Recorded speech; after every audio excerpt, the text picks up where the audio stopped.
Good afternoon, everybody. My name is Bodo Nayens from Copperleaf. Welcome to our webinar on value-based decision-making. We're going to run through two presentations, after which we'll take questions. If you have questions or thoughts during the presentation, feel free to type them in the questions window on your user interface, and we'll address them at the end of the presentation. So today's program, quick introductions first, followed by two presentations, one about value in asset management by Eric Helms, and then value-based decision-making by myself, followed by questions and answers. So today's speakers, Eric Helms. I'm very excited to have him join us today. Eric is the CEO of Rely Asset out of Denmark.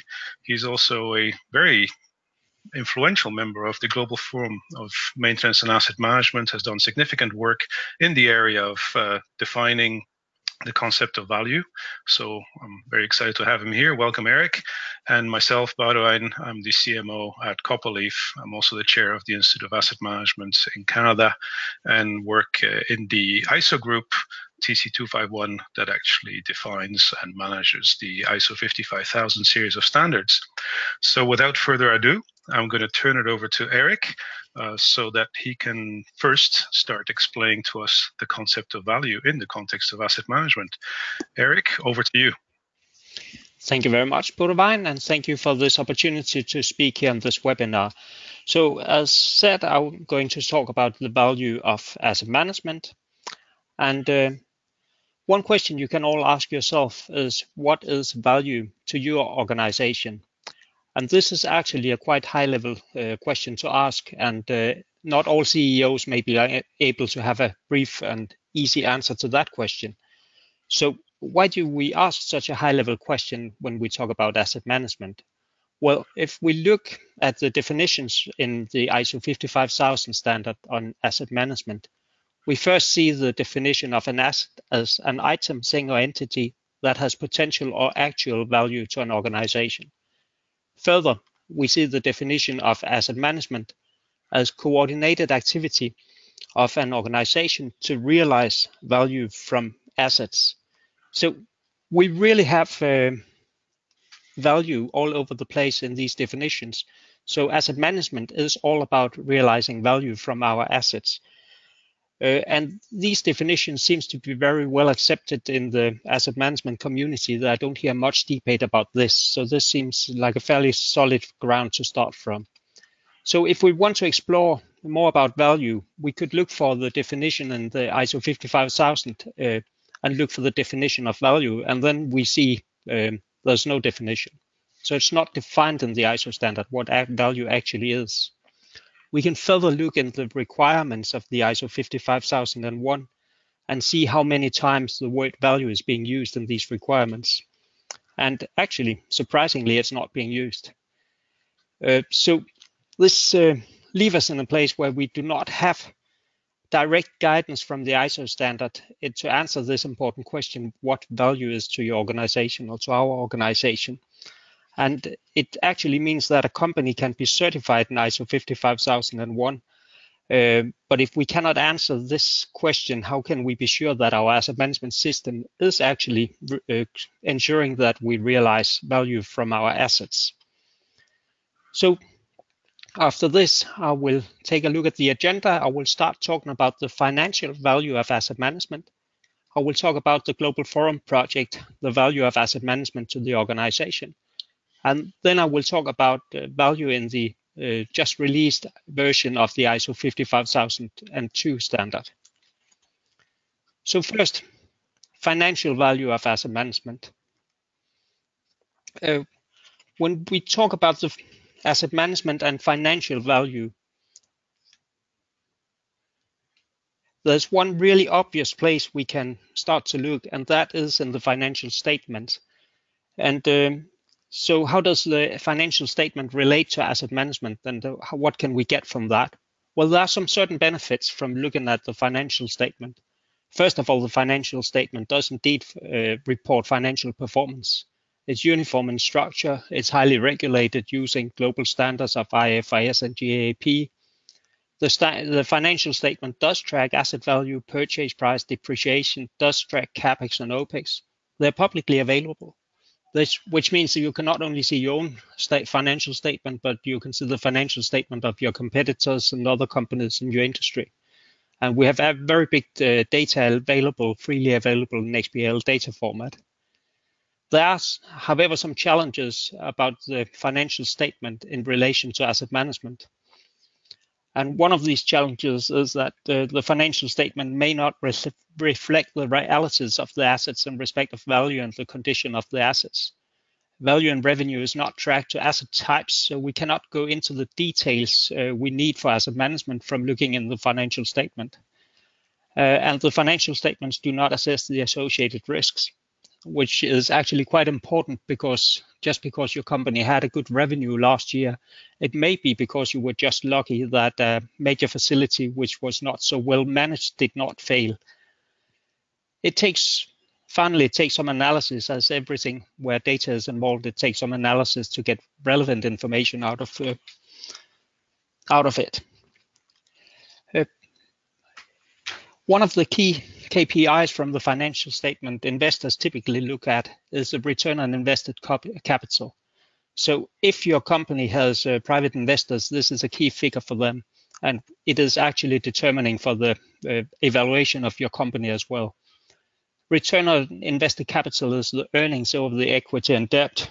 If we look a bit more into the details, we see it's a profit from your operation plus the profit from your financial activities over the net operating assets that give you the return on invested capital. So how can asset management increase the financial value? Well, first of all, we can increase the operating revenue. We can also reduce the operating expense. We can typically not do much about the financial revenue, as our assets are not financial, but we can do something about the financial expense. And finally, we can reduce the operating assets.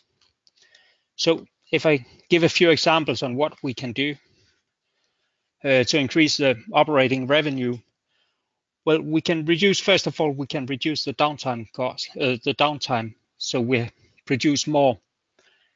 Or we can also, in some cases, increase the demand or the prices if we're able to use our asset management system to give better quality, better service level.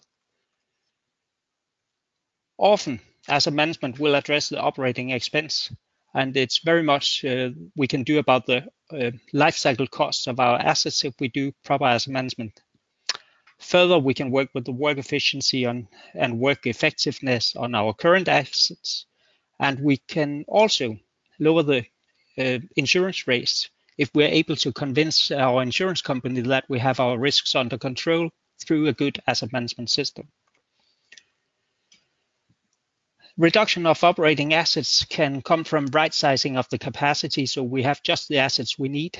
We may be able to reduce redundancies if we have our assets are reliable, so we don't need excess capacity, and we can perhaps expand our useful lifetime of our existing assets through asset management.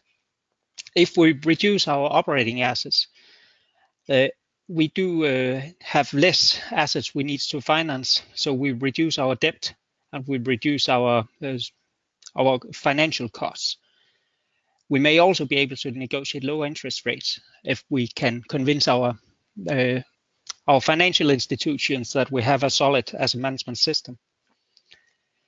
But the alignment of finance and asset management is an area which is far from well understood yet. There's still work in progress, and actually there's a new ISO standard coming out in expected 2020 which address this issue. Another thing is that to many companies, the non-financial value is actually more important than the financial values. That can be public service companies, for example. And this calls for a broader picture of value of asset management than pure finance. And that was one of the things we addressed, trying to make a broad picture of value from asset management in a project I was engaged in and actually initiated in the Global Forum, called The Value of Asset Management to an Organization. Very briefly, Global Forum is a non-for-profit organization, which is actually an umbrella organization of other non-for-profit organizations working in the field of maintenance and asset management.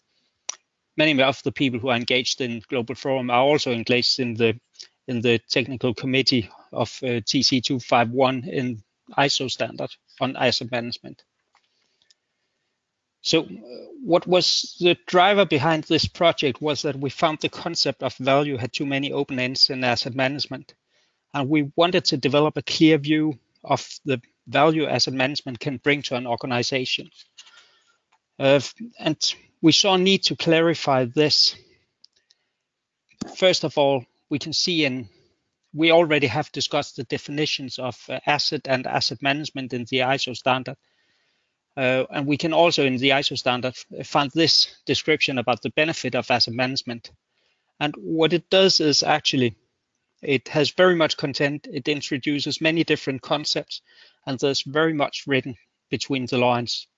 So to clarify all these concepts a bit, we first of all found that we need a definition of value. So in Global Forum, we came up with this definition of value. Value is the satisfaction of stakeholders' needs in relation to the costs incurred and in consideration of the associated risks. Can further say that what constitutes value to the organization and the stakeholders is expressed in the organizational objectives. And this part is actually quite important because, as I told you, value is not described in the ISO 55001 standard, but organizational objectives are very well described in the standard. So if we make sure that our organizational objectives actually represent the value we want from our company, we have a very good alignment all the way through. Further, value is measurable qualitatively or quantitatively and can be expressed as performance less cost in relation to the associated risks. A few other definitions we looked into was first of all the definition of risk, which is already defined in the ISO standard as the effect of uncertainty on objectives. And if we take this logic as the starting point, then we came up with performance as any positive effect on objectives and cost as any negative effect on objectives. And this actually means, first of all, this means that performance and cost are not just financial. Cost may be environmental costs and performance may be employee satisfaction. And we actually found that these definitions straightens out the logic of some of the key concepts in asset management quite a bit. We put all this together in a visual model where we have the asset management system, we have stakeholders, organizational objectives, and then we have the value as the fulfillment of the organizational objectives. Value is created from balancing of performance, cost, and risk.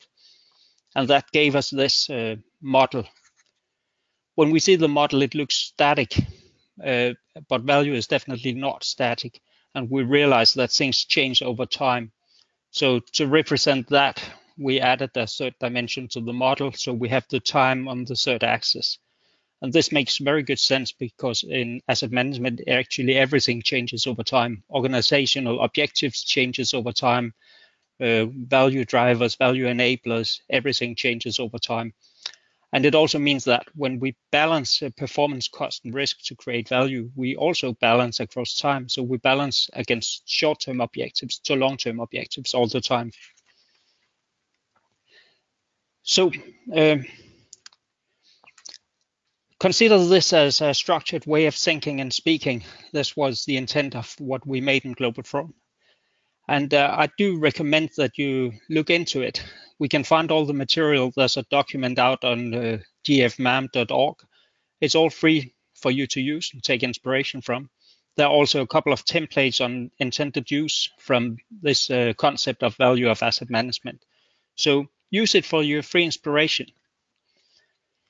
Now, moving on to the ISO standard, where the ISO 55002 asset management system guideline for the application of ISO 55001 has just come out it's 2 weeks ago, has come out in a new version. And this new version is actually a complete rewrite of the previous version.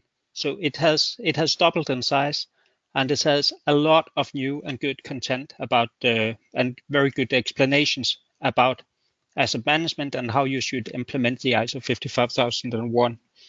So I strongly recommend that you go to the ISO website or the place where you can buy the standard and buy the new one, and that you archive the older one. So to take a look at what's new in the standard, we first of all have this model, which is also part of the standard. And it introduces a new concept of cross-cutting subjects. These are 7 subjects that go through all the chapters of the ISO 55001. And they consist of value, scope, strategic asset management plan, decision making, risk management, finance, and scalability. And all these cross-cutting subjects cannot really be related to just one of the topics or one of the chapters in the ISO standard. They're all over the place. And what we have for this presentation, what's really interesting is, of course, there's a focus on value. Each of the 7 cross-cutting subjects have their own annex in the ISO 55002, where there's several pages going into the details of each of these subjects. And if we look at the Annex A on value, we see the headlines of that annex here. And one thing I would like to highlight is the Chapter 8A on cost, risk, performance, and value, which actually is very well aligned to the discussion I had previously from our work in the Global Forum project. In A3, there's a graphical figure. There's a figure showing the value of in the ISO 55000 family altogether. And it starts up in the ISO 55001 clause 4, organizational purpose and context, where we have the stakeholder analysis and other things. And from that, it drives into the organizational objectives. It drives further into the asset management objectives using defining decision-making criteria. When we have the asset management objectives, we have the asset management decision-making processes, the planning, and finally the clause 8 on operation. So when we have this part of the figure, we actually can trace value all the way from our stakeholders, and we have the line of sight all the way down to operation. And out of operation, we actually realize value for our organization and our stakeholders. We should not only be able to realize value, we should also be able to document it. So there's a part of performance evaluation and continual improvement where we actually make it clear that we have to make a specification of value. And the specification of value is again linked to the organizational objectives, to asset management objectives, and decision making. So hopefully this can help clarify some of the many concepts and terms about value and the ISO standard. Just one other important content of the Annex A is 3 concepts of value which are being introduced.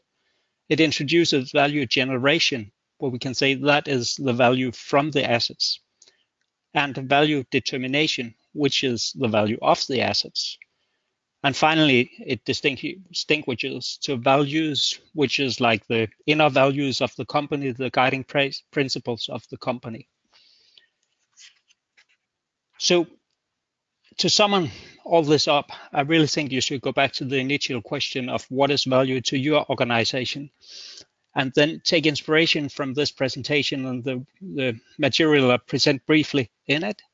And then if you can go home and write down what is value to your organization, if you further can make your CEO and your board sign that formulation, then you have a really good starting point to ensure that your asset management system is truly realizing value. And with that, I will give the word back to Buddhavine. So thank you very much. Thank you, Eric. That was excellent. Very, very good introduction, and I think it covers the subject of value very well. And as you pointed out, it does need covering because it was a bit of a mystery to many people. And the reason this is important, beyond the semantics of it all, of course, is that we need value or we need to understand value as a kind of foundational element in our decision making. When you think of it, asset management to a large extent is about decision making, and decision making, of course, needs criteria.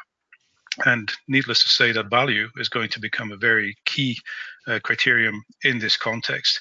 So if we kind of take a little step back and go back to 5501, you could argue that the four key elements that make this standard, or that the standard pushes forward, is first of all the fact that obviously you have to be aligned to your objectives, as Eric clearly pointed out.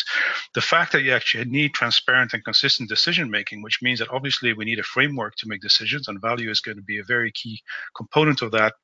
The fact that you have to make these decisions from a position of knowledge, including, of course, risk, but also the other elements that you need to take into consideration. And finally, the fact that we always will want to take the long-term strategic view, because of the fact that assets have typically long-lived lives, and therefore long life cycles.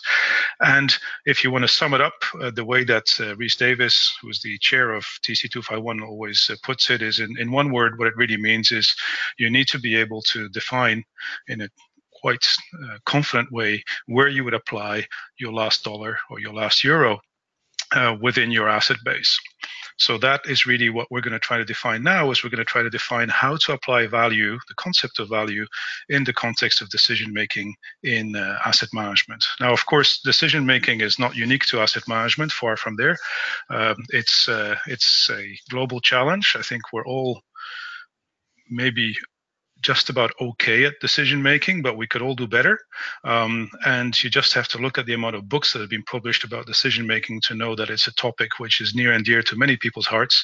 And therefore, it's a key driver of both the old PAS 55 and the current ISO 55000. It also, to some extent, explains why so many of our assets are underutilized or badly managed, is just because we make bad decisions, or at least we make non-optimal decisions both in our daily lives and in asset management. So to bring those two elements together, our daily lives and asset management, we're going to use a daily life example to illustrate what decision making could look like in asset management. And if you look at your typical asset manager, at some point during the day, or multiple times during the day, somebody's going to run into your office and say, I need a new asset, or I need funding right now because I have a problem. And the question immediately is, what's the decision? Is the answer yes? Is the answer no? Is the answer maybe, or later, or whatever it happens to be? So we need to have some kind of a framework to help this asset manager make his decision. And the example we're going to use is a very simple one, that is, I need a new car. This is an asset. It's one that we typically would buy for our own households, but it's a complex asset. It has a maintenance need. It has a finite life. It is a proper asset the way we would use it in our industrial or in our business environments. So the first way of making a decision, of course, is just to use your emotions. You go for whatever car looks the most sexy, or is the most appealing to you. That is actually bad decision making, of course, because we're just using our emotions as opposed to using data and reason.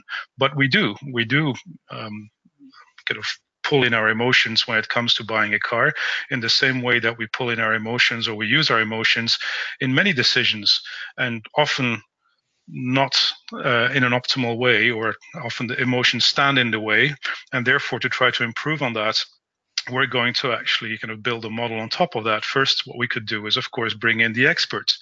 Now, in the case of a car, the expert might be the sales guy, although he's a bit conflicted, of course, but he has an opinion and he can help you choose. It might be your colleagues, who all happen to be experts, of course.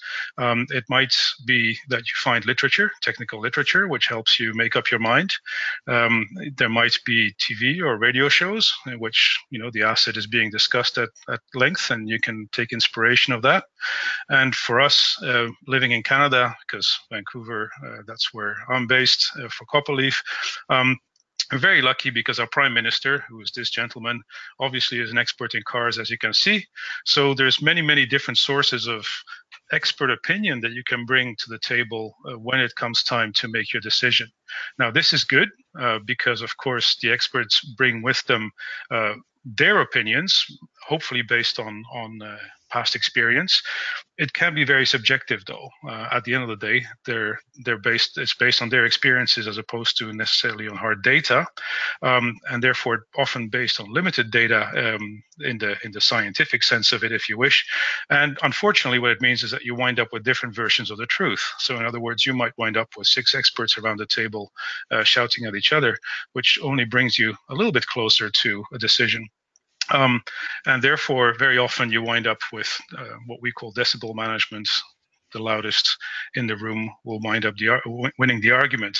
So slightly better than just using your emotions, but not exactly a very scientific approach to making decisions. The next step up from there, obviously, is to put more faith in data. So if you can actually start bringing in data, that might actually be able to rationalize the whole decision-making process. And in the case of a car, you could look at your fuel economy, which is something that is published and supposedly verified by independent sources. You might have your resale values, which are relatively easy to find and can give you an idea, of the value of the asset in Eric's terms. You might look at the reliability data. This is, of course, getting closer to the kind of things that we would do in real life in asset management. You might look at the safety ratings, which might be important to you. And then there is interesting data points, like, for instance, you can find statistics on how often a car is stolen depending on its color. So in other words, the theft statistics. And as you can see, if you buy a pink car, the probability of it being stolen is 0. So if you really want to be safe at that level, you want to buy a pink car. So you can take all this data and build yourself a little model in a spreadsheet or in whatever mechanism you might want to use, and actually come up with the ideal asset in the context of how you value these different elements. So already we're starting to see that the concept of value is starting to creep in now, because we have these different elements which we could all consider to be parts of our value framework, and somehow we can kind of come up with a maximum or an ideal outcome based on these different elements and how we actually value them, how we weigh them against each other.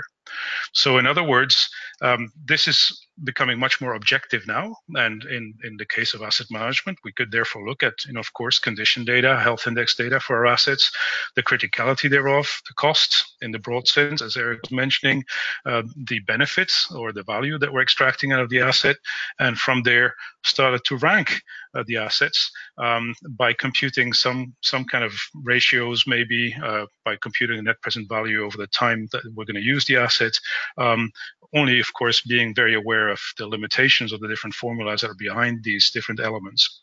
So this allows me to rank stuff, and therefore to come up with what we call a cut line ranking system, in the sense that you might therefore have an order of preference for your different possible acquisitions. Or if you think of a batch of projects that you want to undertake within your organization, it might rank the projects by value that they contribute to the organization or benefit to the organization, and you just start kind of picking the highest projects on the list until you run out of money or out of resources. And that's the cut line method of actually choosing what you're going to do.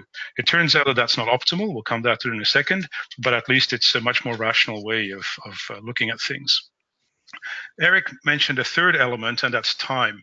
And that's, of course, a very, very key element. And in the case of the car, it's a very easy element to understand, because if you look at the resale value of a car, obviously it drops with its age. And this is just statistical data that you see here of the resale value of a Honda over time. And you can clearly see that the older the Honda, the less it's worth on the market.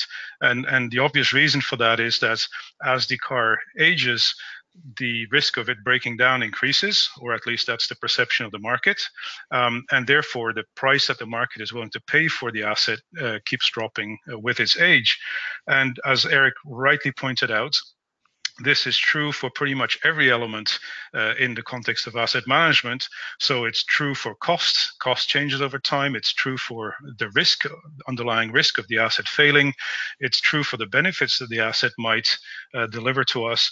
And it's also actually true for the whole environment in which we operate. So in other words, the resources that I have available to undertake a project or to put an asset in operation or to run an asset might also change over time. So the whole context in which I operate is time sensitive, and it's very, very important. It's one of the key elements that people tend to neglect.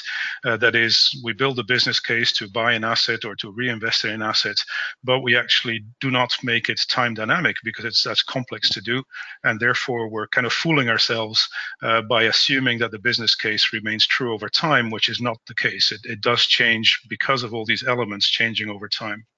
Now, there is an even more important aspect to this, and that is the fact that if you think of the asset and if you think of the value of the asset to you, it changes as you age. So in other words, if I go through my life, my different phases of my life, the way I'm going to look at an asset is going to be different.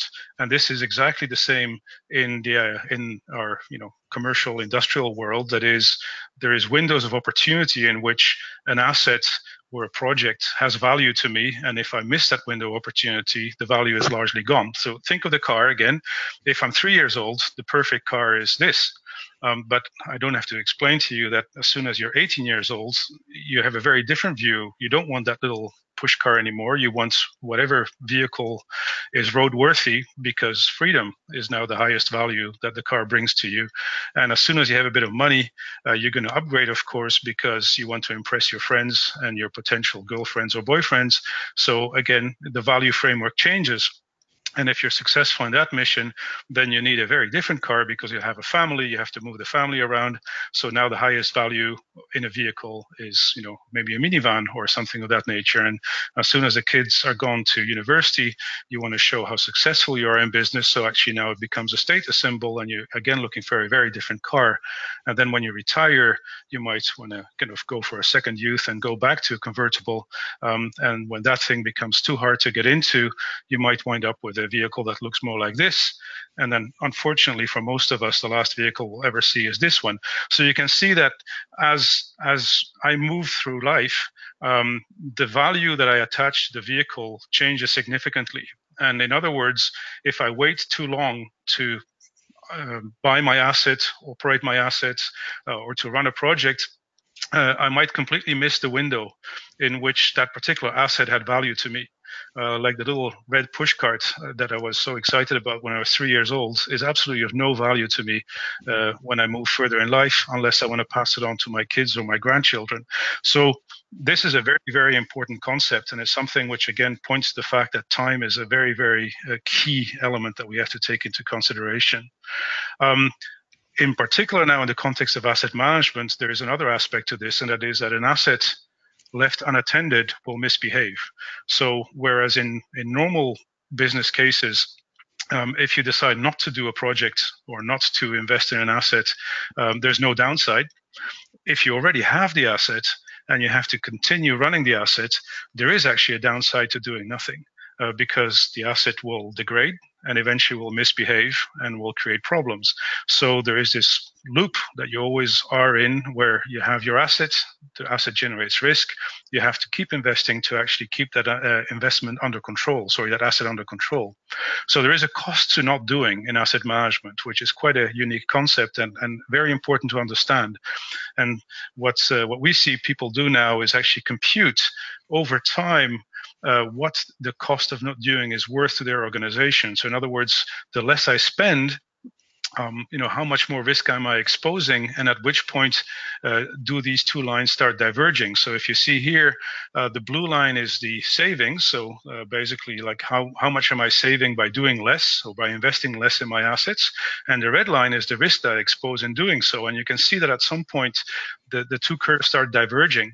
And that's the point where really your risks are running away, and therefore saving money actually doesn't really give you a good return anymore. So this is a very important analysis, is understanding the cost of not doing and when do you get a runaway effect in that particular context.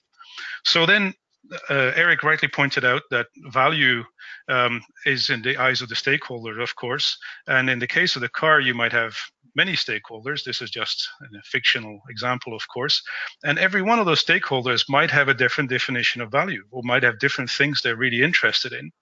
And your role, of course, is to come up with some kind of a mix of all these different value elements, and they don't have to be weighted equally. So you might actually put more importance in the opinion of your spouse than the opinion of your children, for instance. But you have to come up with some kind of a formula that allows you to define in aggregate what is value for this, in this case, the car project, and therefore how can I measure different cards against each other or different options against each other. So this is really getting to the core of value in the context of asset management now. A very key element is the fact that obviously for most projects, there's one problem, multiple solutions. So in the case of the car, I could replace the car by just the same car, this year's model, but I could also look at my current car and say, well, if I extend its life by refurbishing it, I can actually stretch it a few more years, or I can upgrade, or I can go back to basics and say my real problem is how do I get from A to B, and that I can do by carpooling, I can use a limousine, I can use transit. So in other words, I can start looking at these different options, and every single one of these options, I can actually start kind of valuing based on the different criteria, which I consider to be really important based on the analysis I just did in the slide prior. And out of that analysis, and depending again on the weightings that I've put on the different elements, I might come up with a conclusion that indeed replacing the car like to like is the best option. But if one of the elements is weighted differently, for instance, if I really don't care about the capacity of the car to carry multiple people, then I might come to a very different conclusion, of course.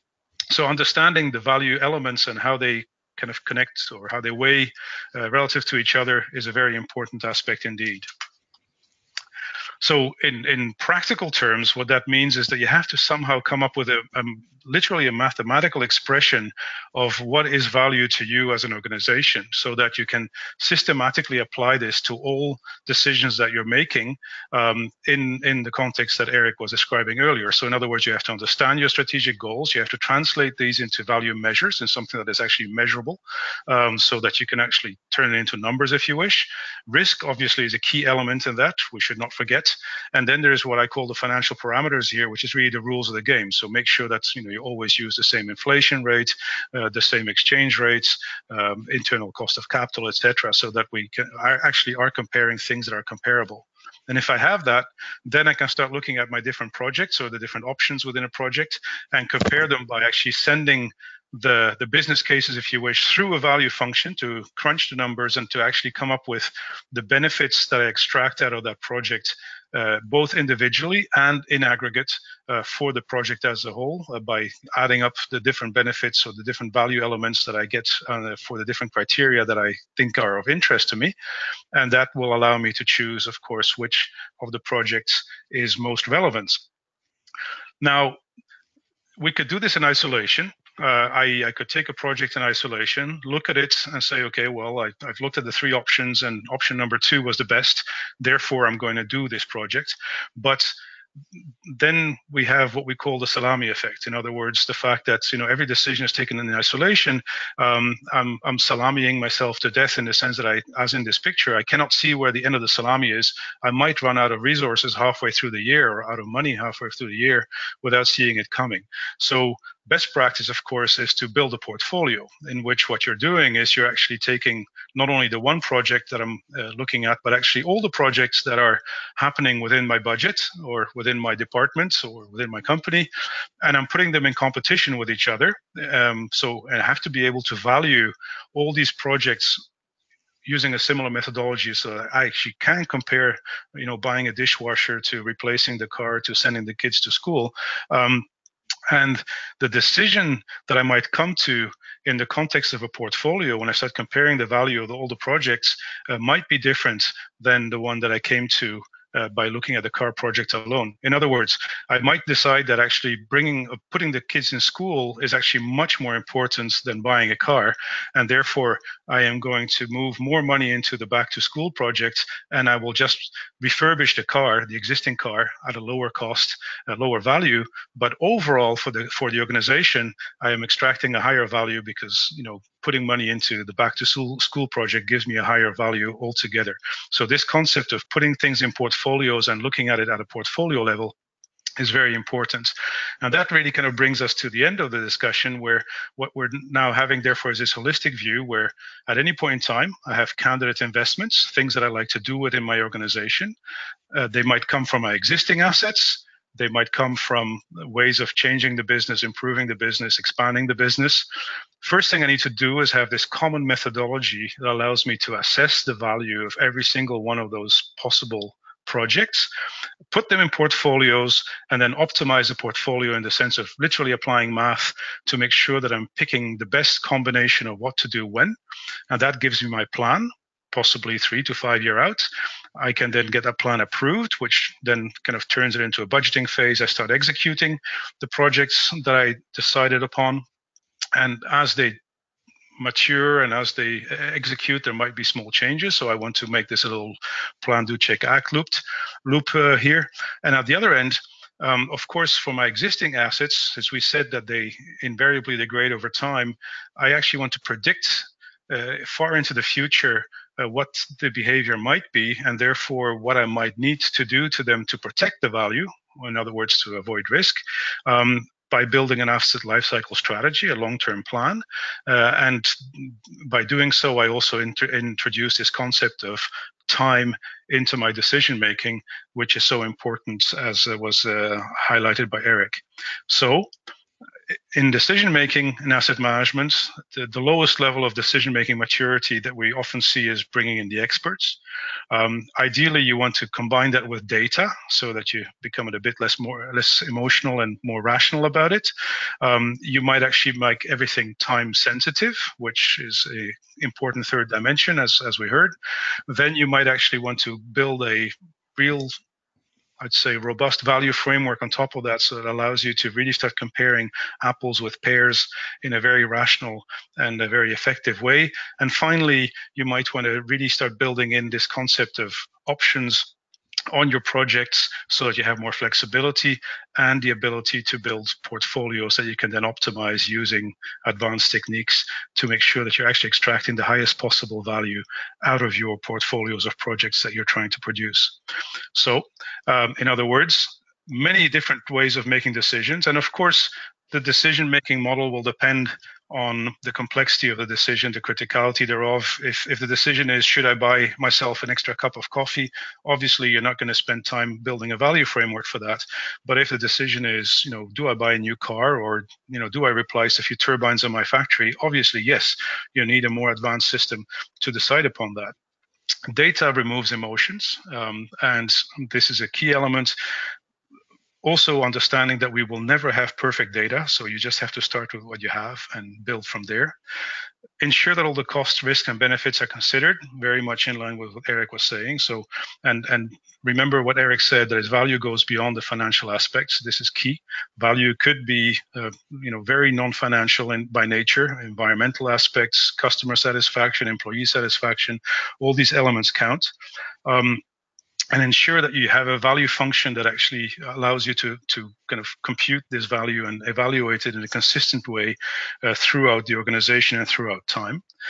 Simple prioritization by ranking stuff in a spreadsheet actually leaves money on the table. There's much better techniques that can be used to optimize portfolios and to extract higher value. And finally, needless to say, it's a journey. This is not something that happens overnight. Very few organizations that I know are, a perfect 5 on the scale that I just showed. We're all somewhat on the ladder trying to improve our decision making, which is fine. And that's exactly the way that ISO teaches us to work. It's like this continuous improvement process that we go through. And it's definitely true in decision making too.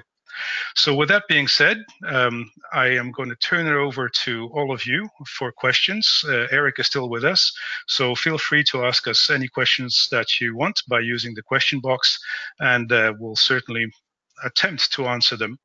And I see actually a first question coming in, and that is, in asset management decision making, how can you balance between different stakeholders with conflicting opinions? That's an interesting question indeed. Eric, do you want to answer that, or do you want me to go with that? Well, do you have a go on it? I can contribute, perhaps.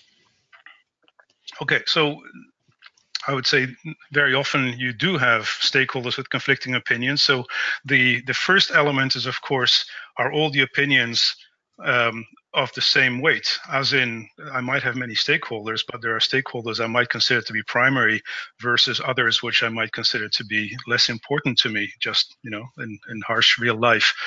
So in other words, as I was saying earlier, you're going to start applying weights to the different elements of your value framework, and this is one application thereof. That is, there might be stakeholders where, sure, I want their opinion, and I will somehow translate that into some numerical score, but that score might actually get a lower weight than other stakeholders in my environment. So that's certainly one element. The other element, of course, is there is particular value elements which might be harder to define, and therefore I might need to give a lower weight just because there is some uncertainty attached to them. We talked earlier about financial. Financial tends to be the easiest to define because, as Eric pointed out, you can literally put them in a financial statement. So there's good science and methodology behind that.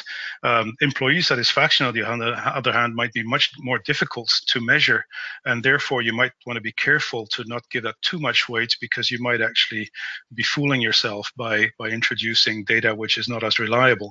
So there's that element too. So I would say that the different stakeholders, very much in line, of course, with the concept of the organizational objectives. You have to really understand who matters most and work your way down from there as you build your value framework. Eric, you have any thoughts on that? I think you're absolutely right that the idea that we have to identify the stakeholders and to balance them in real world is absolutely key, and is part of the ISO standard also with the stakeholder analysis. So I think one thing which sometimes cause a problem is that some of the stakeholders may not have an open agenda. Yes. So you have political stakeholders who say one thing and do something else. Not to blame politicians in general, but it may happen in some organizations, and that makes it really hard to optimize. And again, then one way of starting, one good starting point could be actually to explore what does that value mean to our organization, and to make that put down in writing, so you have that to return to and say, well, is this not our values we are going for? Yes, which brings us back to the core concept of transparency, which is very well spelled out in the standards, and very central, certainly, to decision making. Here's another question. I think this one is for me, because the question is, how exactly is risk calculated in C55? So C55 is the Copperleaf asset investment planning solution. How do we calculate risk? Well, it depends, of course, on which risk you're looking at, but fundamentally the idea is that any asset within your organization inherently is risky. In the sense that over time it will degrade. As it degrades, there are different failure modes that might appear. These failure modes have a probability, of course, so you can compute your risk by computing the probability and the consequences of the particular failure modes, and of course that changes over time, so there's a time aspect to that, and in many cases we will actually translate that into a monetized amount. So in other words, as much as possible, we try to translate any risk type into euros or dollars, because at the end of the day, you're going to have to apply money to fight that risk, which also means that you have a normalization exercise going on, comparing the different risk types. So very much in the same way that we're talking about building a value framework, which allows you to compare the different elements of value, the same applies to risk, which you could argue is essentially just value destruction. You have to be able to normalize the different consequences of a risk so that you can actually compare them and monetize them accordingly.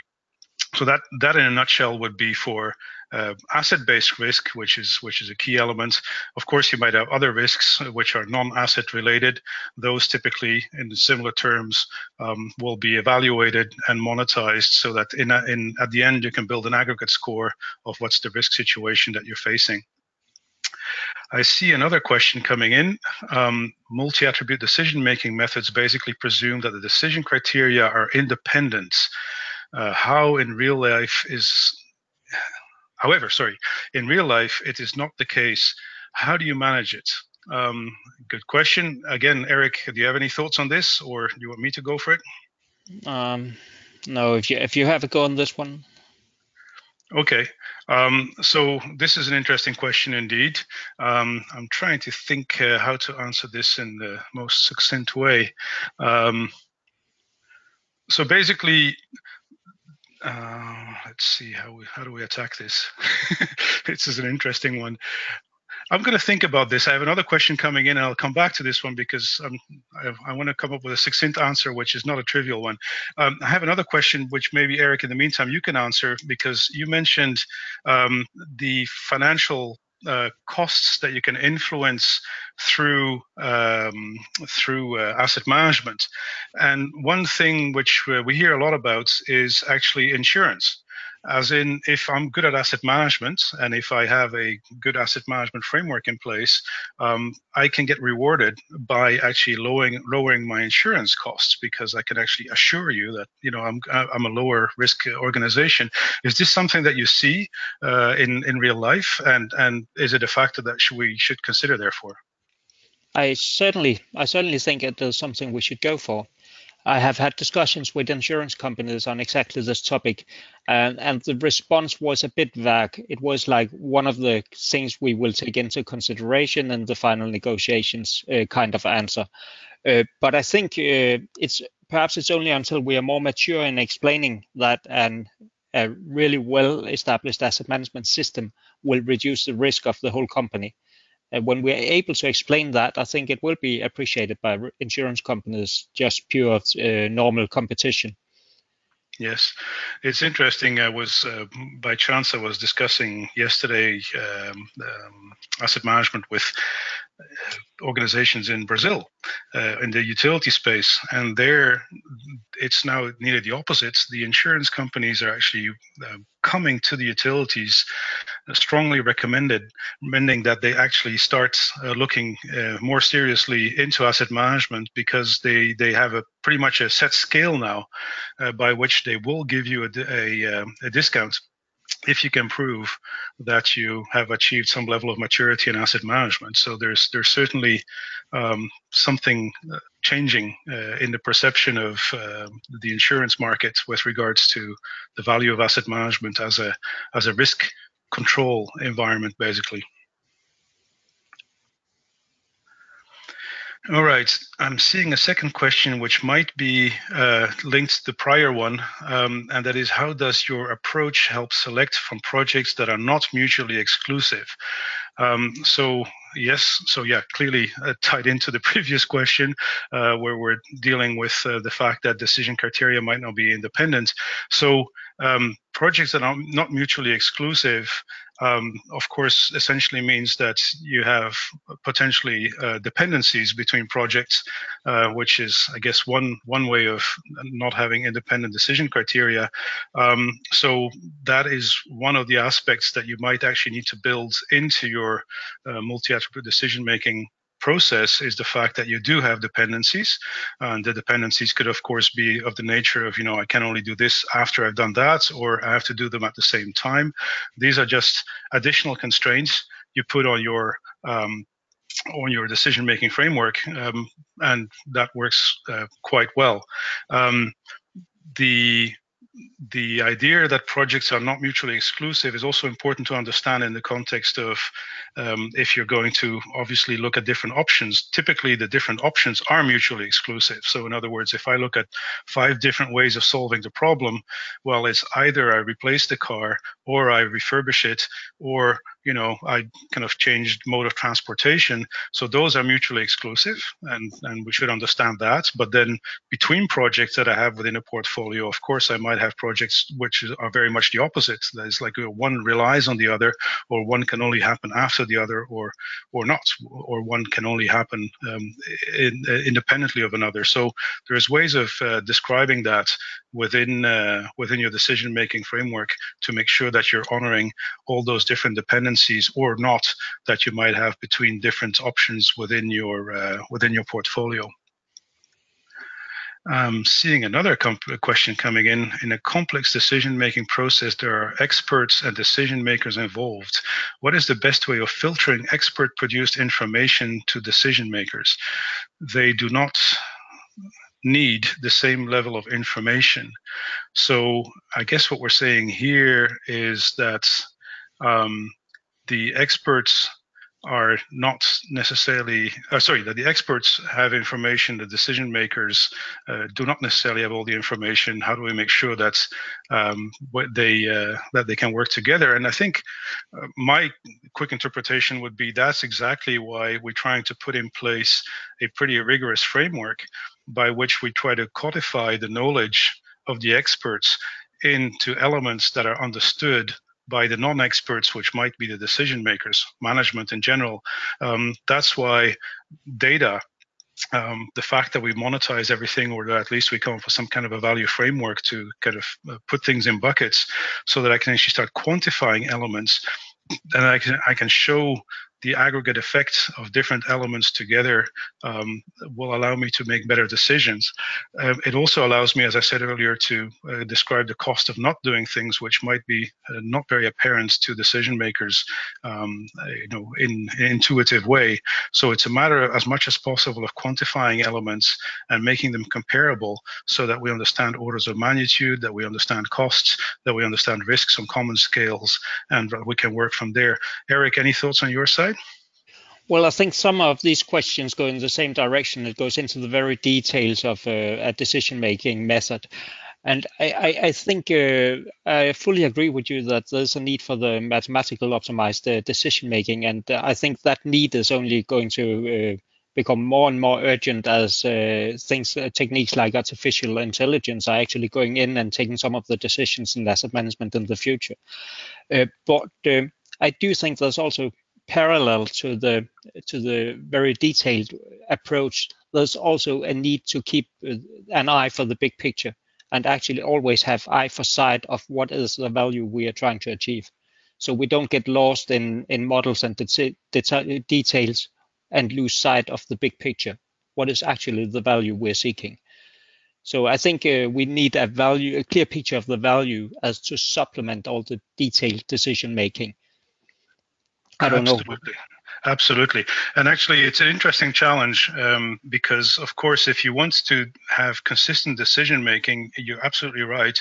You have to start by understanding what is the big picture. And I think part of the challenge and the beauty of the whole game is to take that big picture and to actually translate it into a mechanism that you can apply every day so that you ensure that every single decision is aligned with the big picture.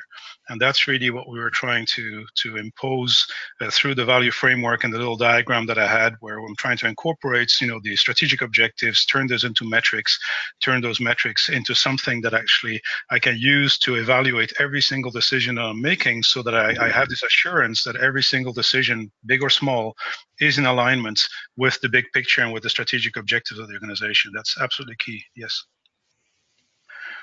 I see we're coming up on the hour. I also see there is no further questions coming in. So Eric, any further final comments from your side? No, just would just like to say thank you for being able to be here and take part of this webinar. Yes, and thank you to the audience for sticking with us, and hopefully this was of use. As you can see on the last slide, there's a couple of references. Eric mentioned the GFMAM and the useful work they have done. The ISO 55000 committee has its own website, which contains a large number of free documents, a bit like GFMAM, giving guidance around different subjects, including the concept of value. So feel free to go there. On Copperleaf's website, you'll find white papers which go into more detail as to how we actually develop a value framework and how we apply it in the context of asset management. And if you have very specific questions, don't hesitate. You can email either of us. You see the email addresses at the very end there. So thank you very much for your attention today. I hope this was useful, and we'll be back in the future with further webinars that hopefully will be of interest to you. Thank you very much.